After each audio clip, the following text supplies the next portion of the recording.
I find it hard to see how you feel about me. 'Cause I don't understand you. Oh, you are yet to learn how to speak. When we first met, I will never forget. 'Cause even though I didn't know you yet, we were bound together then and forever. And I could never let you go. Baby, I can't wait to know. What do you think about things? Believe me, I will always be there, so you can tell me anything and I'll listen.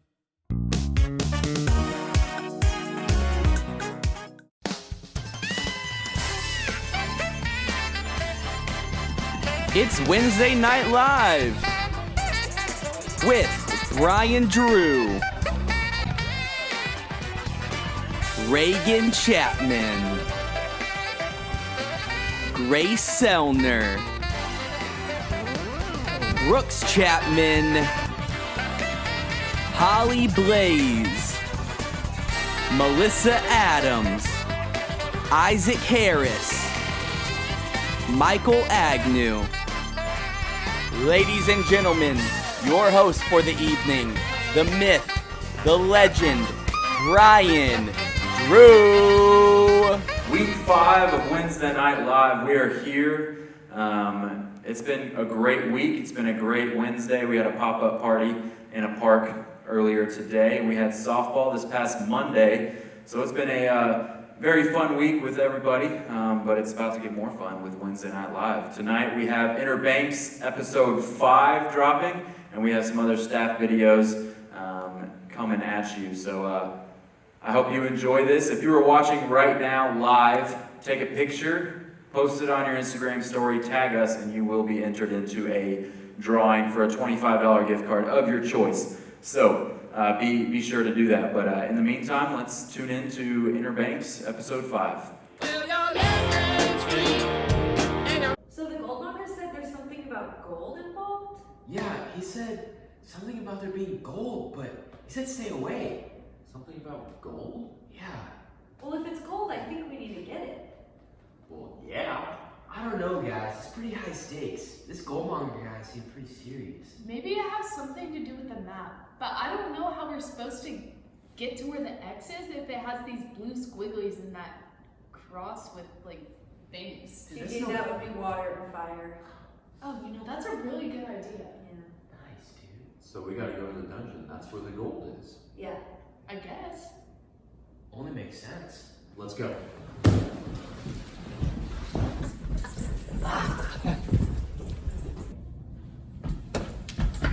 Wait. It's the water. Oh, how do we cross it? I don't know. You can probably just jump. Oh, yeah. So I guess this is where we go down to the dungeon. Yeah, I guess so.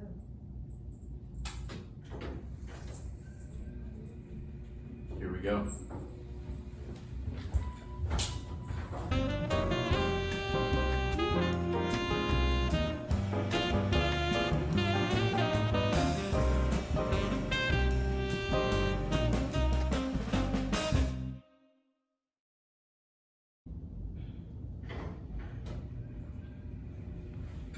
Guys, we've made it. Holy cow. Whoa. This really is a dungeon. Guys, this looks like the right place. It has to be. It's a dead end. I Here, don't let me know try. what else it would be. What are we gonna do? Oh, gosh. Please. James S., way to use your head. Thanks. Whoa. Oh my gosh. Holy cow.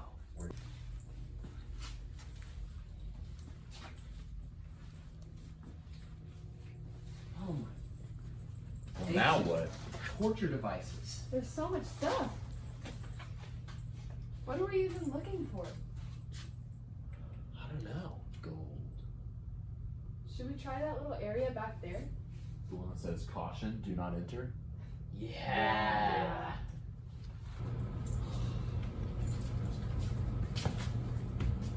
today. Oh. Oy vey.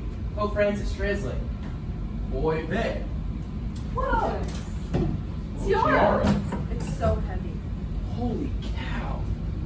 Is that gold? I think it might be.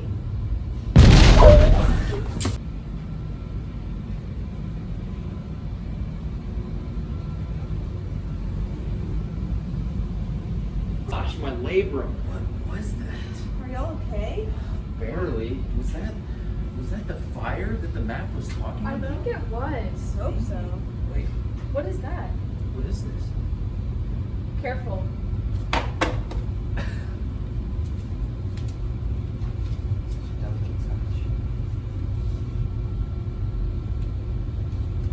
Oy, oy vey equals fancy room. What is fancy room? Do you know any? Who's a fancy room? Why is a fancy room? Ah, now you're asking the good questions. Oy vey. Boy, Benny. Oy vey. Fancy. Fancy room. Room? Fancy room. Fancy. Fancy. We gotta go to the fancy room. Yeah. Let's get out of here.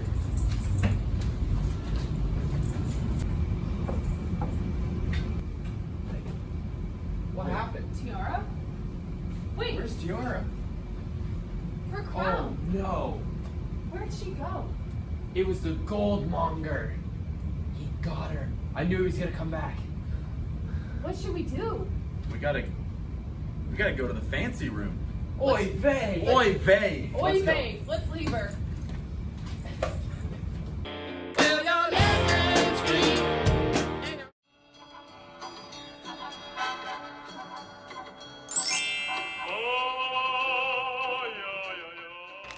What are we about to do, Welcome back Grace?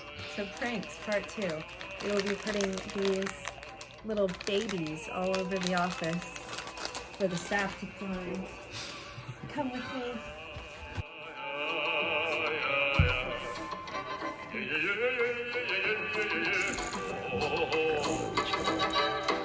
No, that's weird.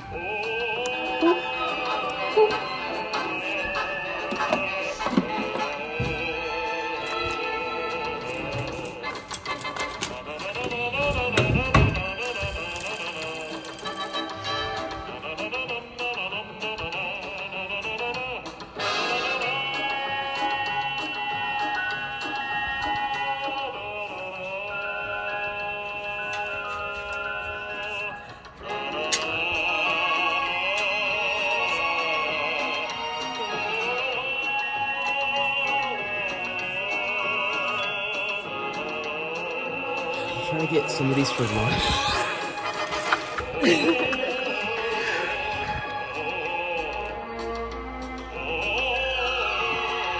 Ian? Did we get some of the plants already?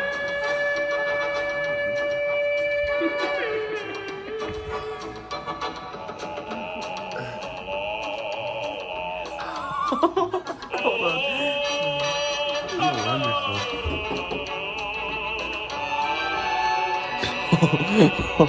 Very good.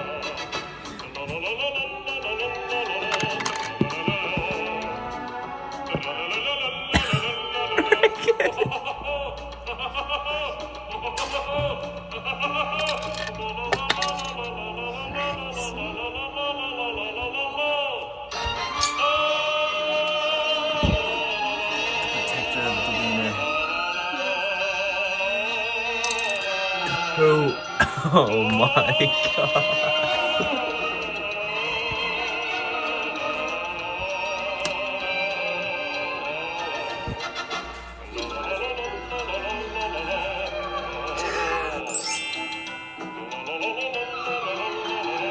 Alright, Michael.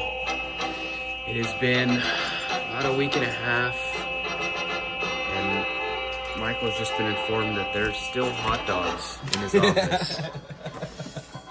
Babies. Oh boy. Alright, let's go on a hot dog hunt. Nope, but there's a baby. Wow. Chief Boyardee. You've been. Oh! Oh, look at that. Show me that color. Oh, Oh, baby. There are two more. Oh, I see one way up there. Oh, great spot. Can you reach it, Michael? Frog style. Step. Step. Nice. One more hot dog. Boy, is it up to... Smart.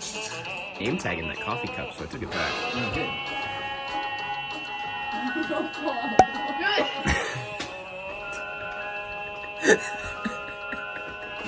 All the babies that haven't been. Oh, there's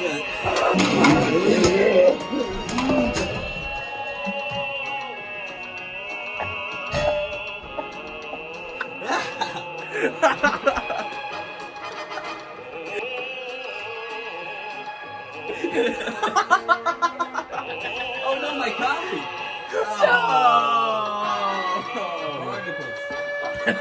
Oh no, it's more fun this way. We'll just balance it out. Oh yeah. Look at the mold.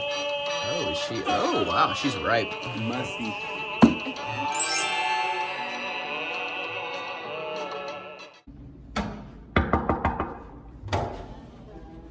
Oh, hey guys, come on in. Hi, Reagan. We have some questions for you. Okay. You ready? Yep. What is the craziest thing you've ever done? Climbing on top of my high school. Would you rather be guilty or embarrassed? Definitely guilty. What do you think about Michael Agnew? I think he's crazy. What chore do you absolutely hate doing? Picking up the poop. Your own? No, my dog's. Favorite fruit? Watermelon. Favorite vegetable? Snap peas. What's your ideal man? Athletic and taller than me. Who is your favorite person in the world? Jesus. Nice. Chick-fil-A order. The number one without pickles. Favorite movie? Remember the Titans. Favorite age? Probably 18. Favorite song? Ooh, Missing You by Flatland Cavalry. Would you rather have no fingers or no elbows? No elbows. What's your favorite natural environment? Saharan Desert. Favorite word? Frugal. Okay, this is our last one. Okay. You ready? Yes. You like milk? I like milk. It's okay. Not my beverage of choice. Nice. Yep. Thanks, Reagan. No problem. See you guys later. Bye. Bye. Bye.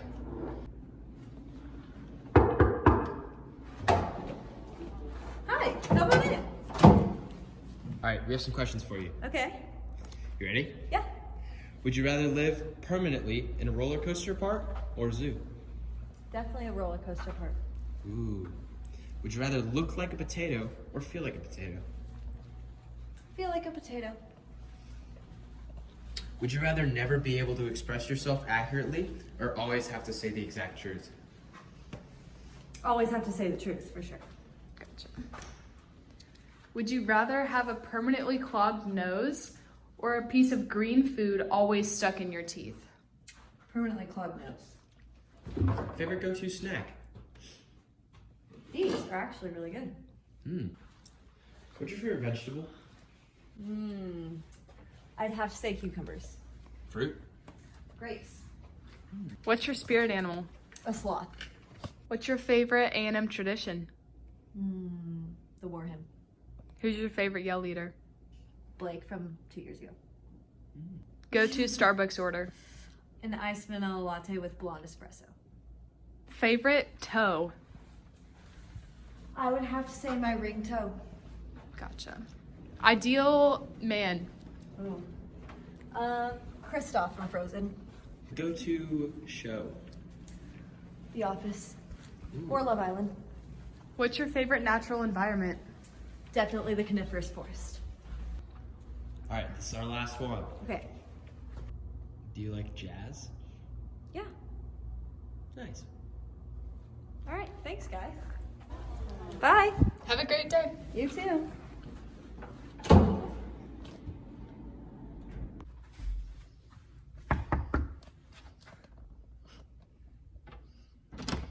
Hey guys, what's up? Hey, we have some questions for you. Go ahead. What's your favorite food? Favorite food? I'd have to say raspberries. Who's your best friend? Best friend. Oh, Mark Brubaker and Connor Wall. Nice. If you had to dye your hair any color than what it is right now, what color would you dye it? I'd probably go white. What is your guilty pleasure? I'd say food in general. Would you rather have tattoos that depict your emotions or turn into the color of your emotion like a mood ring? Probably color. That'd be fun.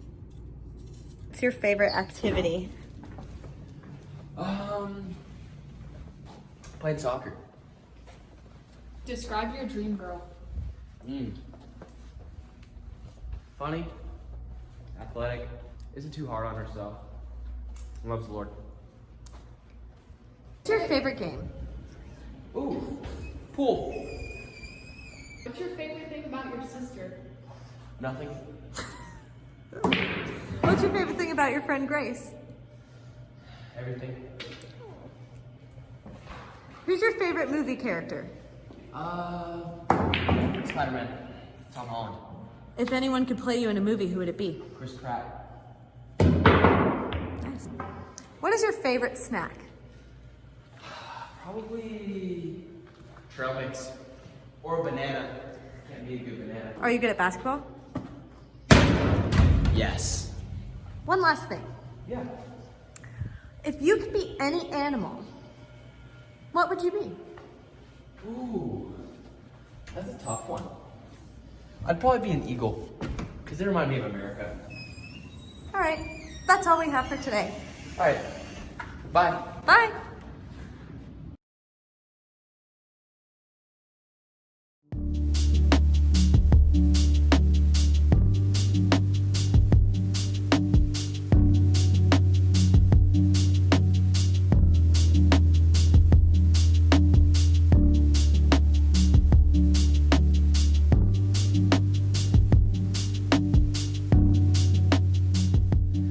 Welcome to week whatever it is. I don't even know what week it is in the summer because summer's just running together at this point. But this is week insert number of Wednesday Night Live, and I'm hyped that you're watching this. Whether you're watching it live, a lot of people go back and rewatch these things. I guess you have things going on Wednesday night. So whenever you are watching it, welcome.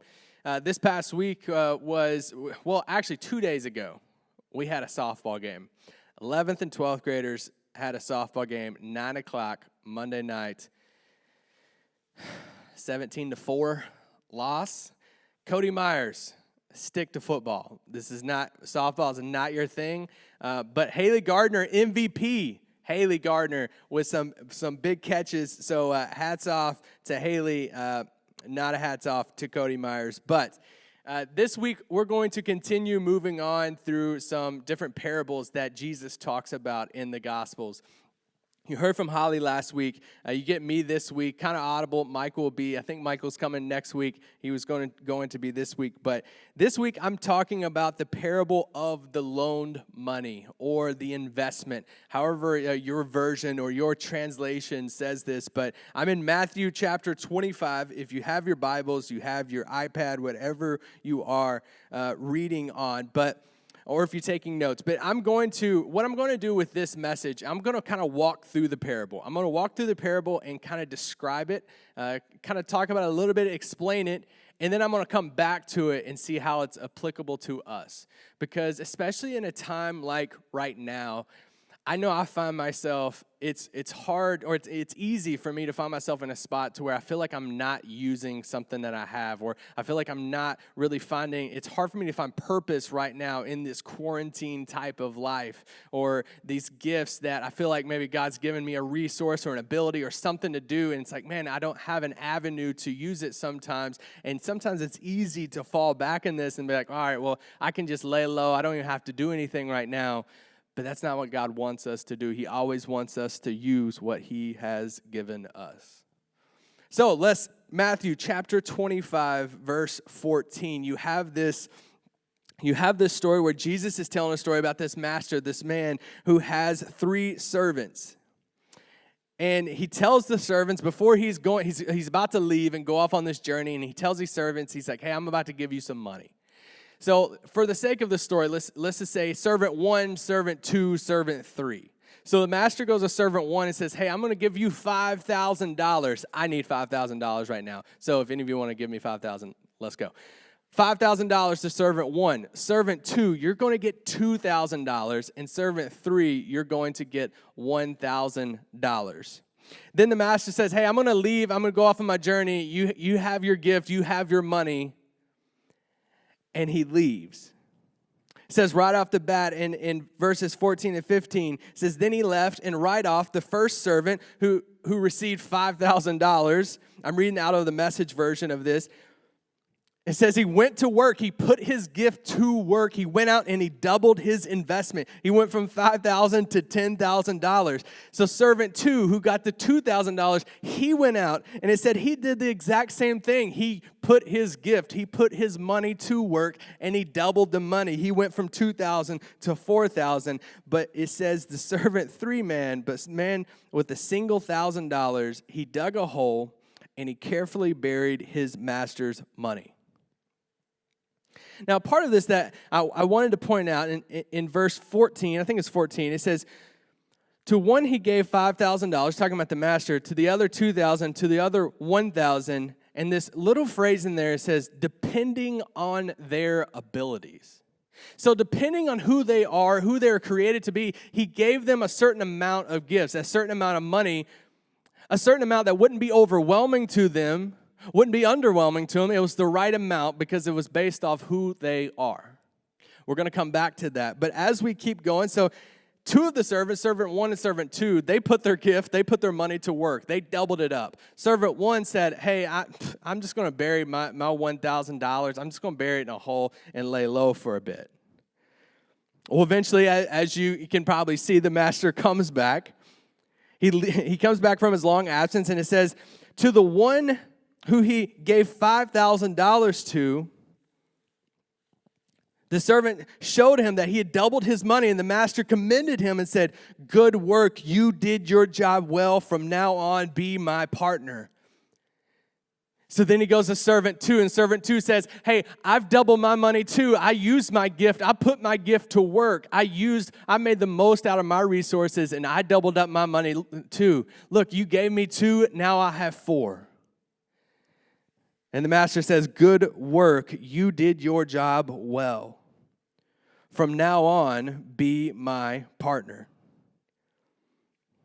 The servant who was given $1,000 comes up to the master and says, hey, I know you have high standards and all, and and hate your careless ways, and that you demand the best and make no allowances for error. I was afraid I might disappoint you, so I found a good. This is the equivalent of literally like somebody fast forwarding something in a movie that somebody's talking, and it's like, and it's like just something that Brian edits in Inner Banks or something. This is the equivalent of that. This servant 3 who got the $1,000, who knows that, he's looking at the other 2 servants and said, man, look at them. They made the best out of this. They doubled their money. The master is happy with them.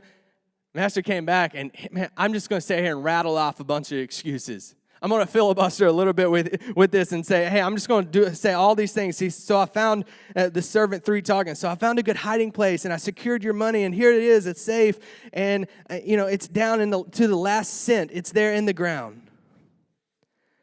And it says the master was furious. It says that's a terrible way to live. It's criminal to live cautiously like that. If you knew I was after the best, why did you do less than the least? The master came back and he's like, why can the first 2 servants make the best out of their gifts? But you got $1,000 and you didn't do anything with it. You just planted it in the ground, because it's never about how much you are given. It's about how well you use what you are given. You say, Isaac, man, how does this apply to me? And I say, let's rewind a little bit. When you look at the human body, we talk about the body of Christ all of the time. We talk about the church and how there's different people in the church that have different gifts or abilities or talents.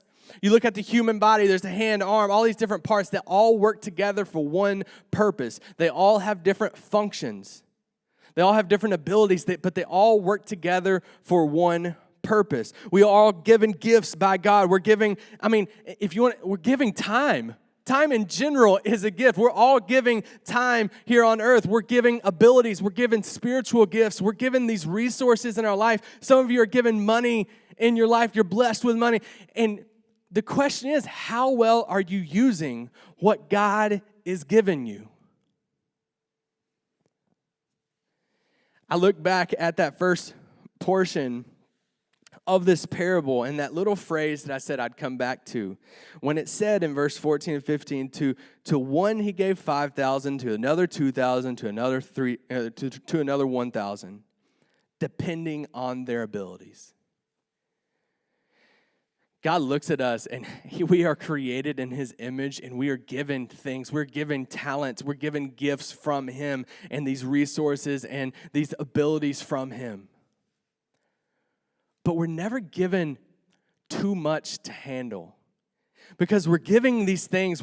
God blesses us with things in our life depending on how he made us, depending on our abilities, depending on who we are.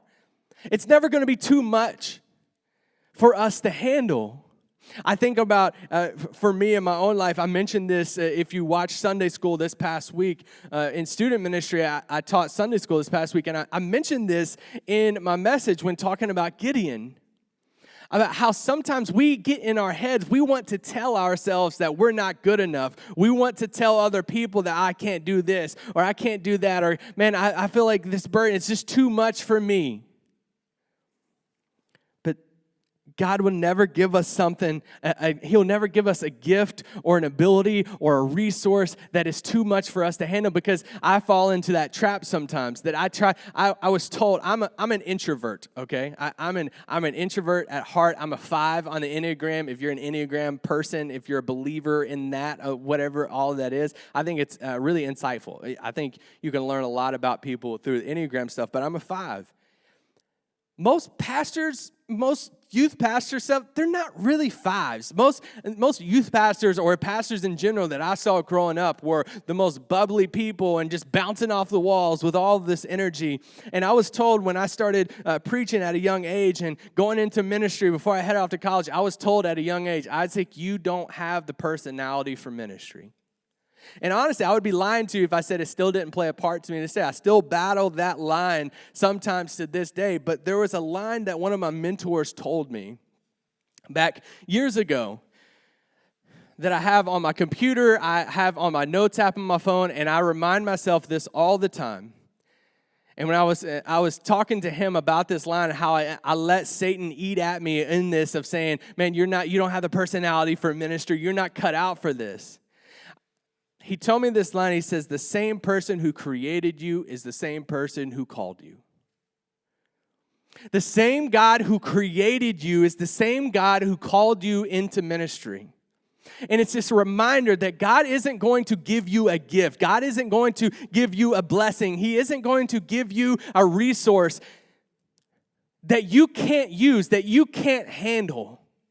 And I try to remind myself of that all of the time. That the same person who created you is the same person who called you. So my question is, how are you using your gifts? How are you using your resources? How are you using your time? Time is a gift. Time is a resource. How are you using your abilities? Which servant are you? Are you one of the first 2 servants? That God has blessed you with a gift in your life, a resource, an ability, a talent. You fill in the blank. God has blessed you with something to use in your life, and you use it all of the time. You take that and you run with it, and you've doubled it up, and you say, man, I am preparing for Jesus' return whenever that time comes. And then I can sit there and I can look at Jesus and I can say, I used the gift that you gave me. Or are you the servant who is set back and said, hey, I'm just going to bury this. I'm not good enough. I can't use this. That's just not who I am. I'm going to bury it. I'm not going to use it. Y'all know, if you know me personally, I love shoes. Shoes is one of, if we ever have some extra money in our life and I have some spending money and I can go get something that I want to splurge on, it's shoes. I love shoes. I have a lot of different pairs of shoes. I have a lot of friends through Nike. My wife worked at Nike before I did. I worked at Nike for a handful of years. We joke all the time, swoosh life runs through our blood. We love Nike.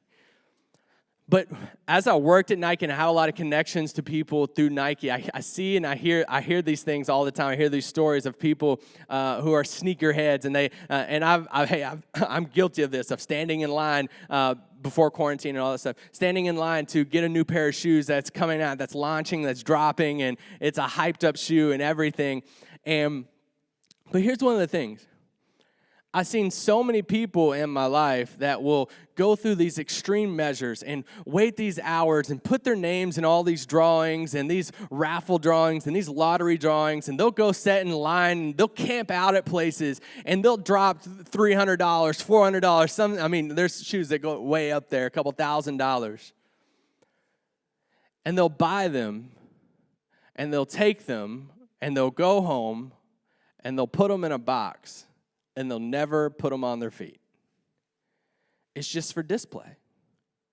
And that always baffles me because I'm like, they're shoes. Wear your shoes. And it's like, hey, there's been some times that, I've gotten a chance or the ability to buy a couple of these hyped up shoes over years, or when I used to work for Nike, and it would shake some people when I would show up to work the next day, or they would see me another day, and I'm wearing their shoes. Like, whoa, you're wearing them, you're breaking them out. I'm like, yeah, because I buy shoes because I want to wear the shoes. So many times, what are your shoes? How many times do you have something, a gift or something in your life, a resource, an ability, and a talent, and you just put it up on display and you never put it on?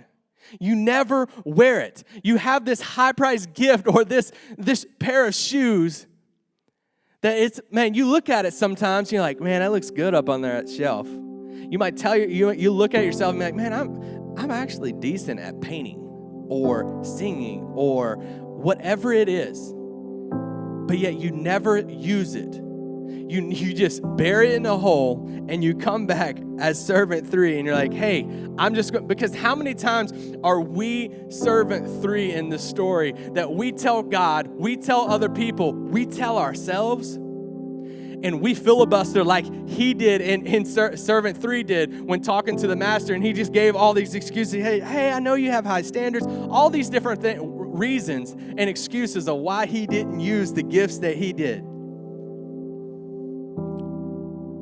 That's been me so many times. I'm like, okay, God, I know you've given me this resource. I know you've blessed me with this, it doesn't even have to be a talent. It could be, hey, God, I know you've blessed me with money in life, or I know you've given me this, insert whatever it is. I know I haven't used that. But I can come up with excuses like servant 3 did. But are you using them? And I go back to a line I said at the very beginning. It's not how much you are given. It's how well you use what you are given. He wasn't upset. Servant 1, they got $5,000, but he doubled it.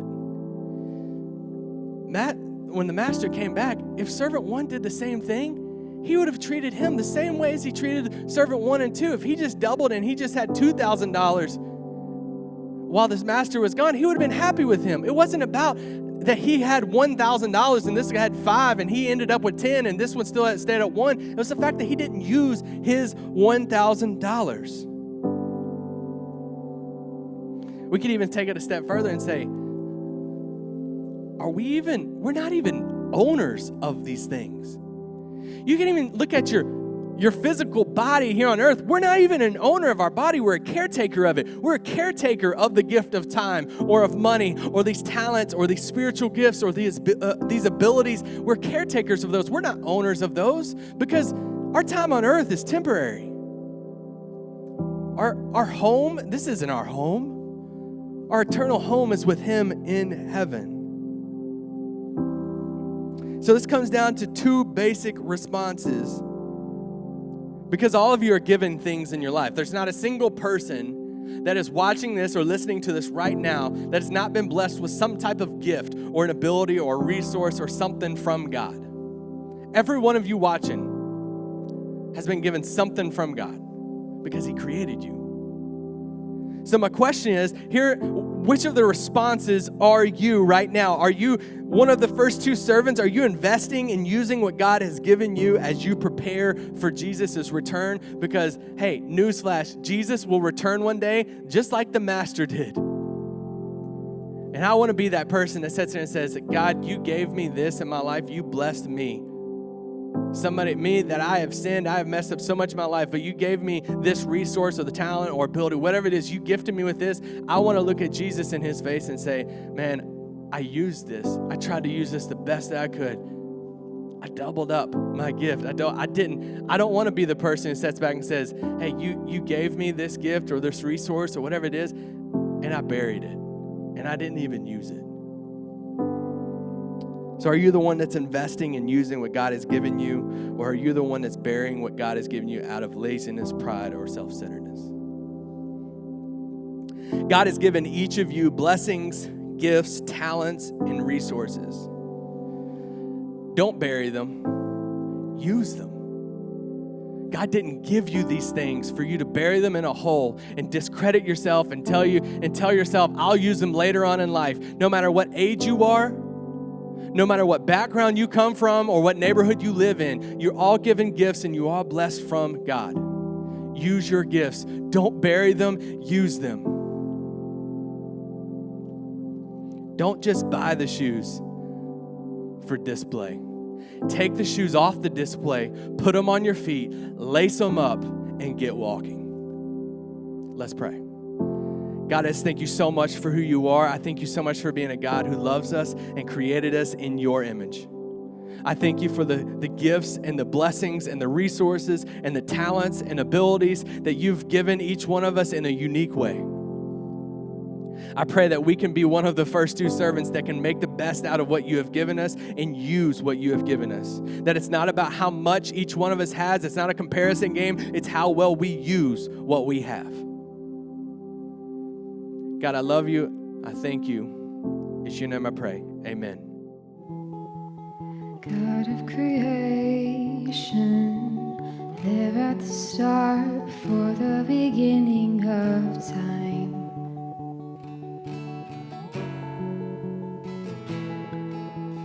No point of reference, you spoke to the dark and fleshed out the wonder of light.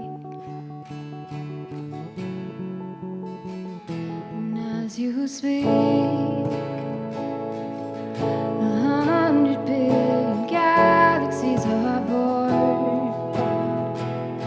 In the vapor of your breath, the planets form. If the stars are made to worship so light, I can see your heart and everything you've made. Every burning star, signal fire of grace. If creation sings your praises so loud,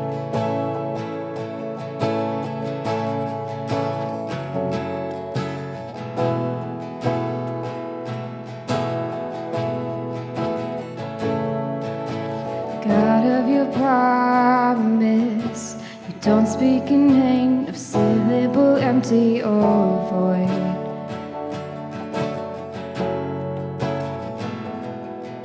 For once you have spoken, nature and science follow the sound of your voice.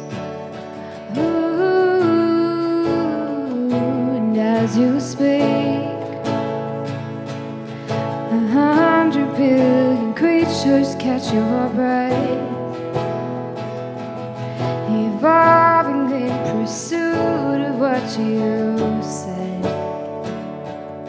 If it all reveals nature so alive, I can see your heart and everything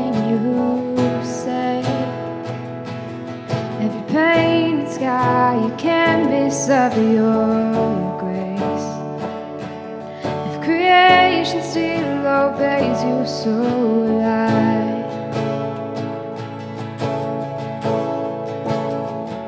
So will I.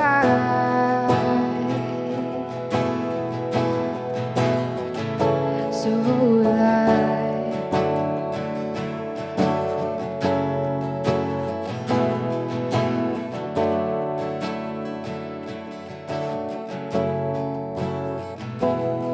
If the stars were made to worship, so will I. If the mountains bow in reverence, so will I. If the oceans roar your praise, so will I. For if everything exists to lift you high, so will I. If the wind goes where you send it, so will I. If the rocks cry out in silence, so will I. If the sum of all our praise still falls shy, we'll sing again 100 billion times.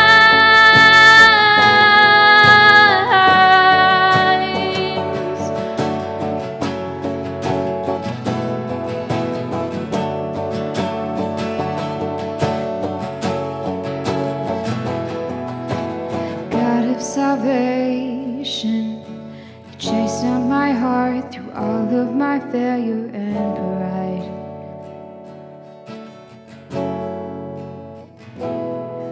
On a hill you created, the light of the world, abandoned in darkness to die. And as you speak, 100 billion failures disappear. Where you lost your life so I could find it here. If you left the grave behind you, so will I. I can see your heart and everything you've done. Every part designed in a work of art called love. If you gladly chose surrender, so will I. I can see your heart 8 billion different ways. Every precious one, the child you died to save. If you gave your life to love them, so will I. Like you would again 100 billion times. But one measure could amount to your desire. You're the one who never leaves the one behind. All right, that is a wrap for Wednesday Night Live tonight, week 5. But be sure to tune in Sunday school at 9:30 a.m. on Sunday to watch that. And we will see you next week. Hope you'll have a good week.